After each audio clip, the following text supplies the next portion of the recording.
warahmatullahi wabarakatuh. Here I am. I want to review about the newspaper with the headline Pressure on 10 asthma's on number 10 asthma's testing plan unveiled. There are some subs of the newspaper. There are the Times, the Daily Telegraph, Daily Express, Daily Mail, iQuote, the Metro, Daily Mirror, Financial Times, the Suns, and the B&Q. And for each subs, there are some explanations. The first is about the Times. The Times talk about the minister are under mounting pressure to reveal their plans to ease lockdown measures after senior Tories said Scotland's first minister Nicola Sturgeon was right to outline her country's strategy. Mr. Sturgeon published a 26-page framework for easing the lockdown on Thursday and has discussed plans for reopening school, business, and allowing small gathering. And the next is the Daily Telegraph. About Prime Minister Boris Johnson is planning to return to number 10 as early as Monday to take back control of the coronavirus crisis amid concern in the cabinet that the lockdown has gone too far. The next is the Daily Express. The Daily Express leaned on the health secretary's pledge to offer millions of people coronavirus tests in a bid to get the UK back on her feet. 10 million key workers and their families will be able to apply for the swab test in an accelerated effort to track and trace the virus. Trace the virus, Matt Hancock said. The next is Daily Mail.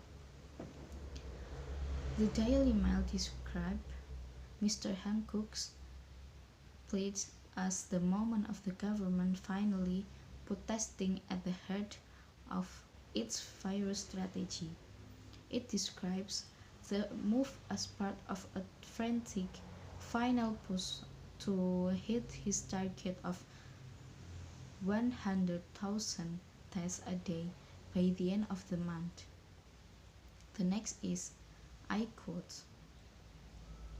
The iQuote Mr. Hancock as saying mass testing and tracking of the public will be the only way for the UK to relax social distancing measures.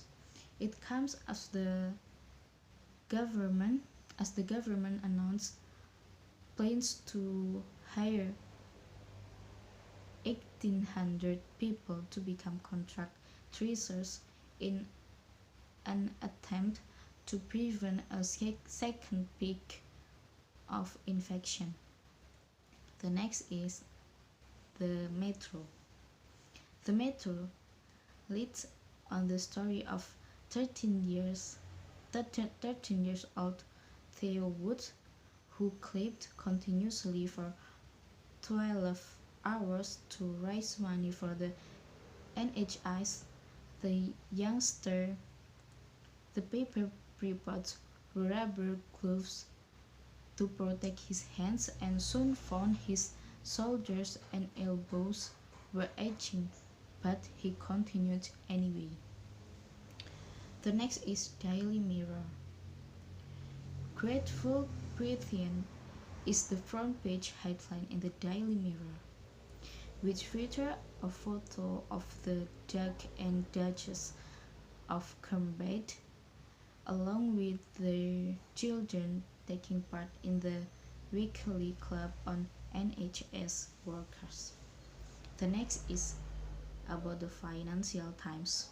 The Financial Times talk about the Unilever that that felt crisis for their products.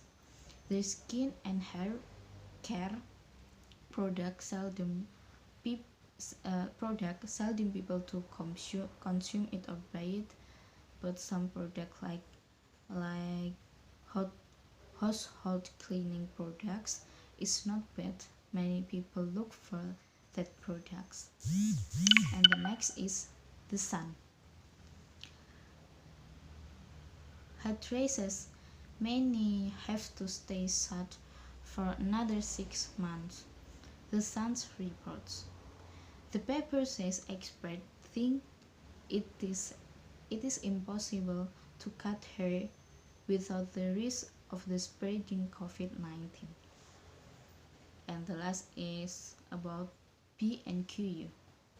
P&QU reports that presenter Jonathan Ross has claimed he doesn't not always have a problem pronouncing his R's and often exaggerates his speech problem.